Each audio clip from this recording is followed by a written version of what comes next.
Hello friends, तो laser light को पहले खोल लेंगे।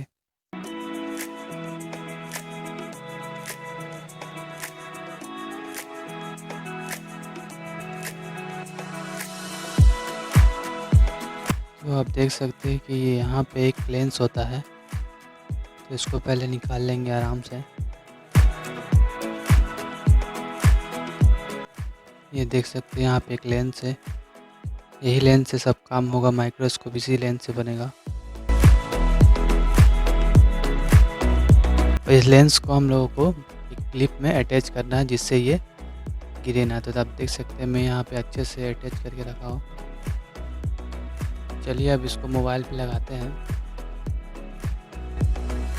तो इसको कैमरे वाले प्लेस में लगाना है। तो आप देख सकते हैं मैं यहाँ पे टेप कर दिया हूँ, ये हिल नहीं रहा अपना पोजीशन से। चलिए अब मोबाइल लगा देता हूँ।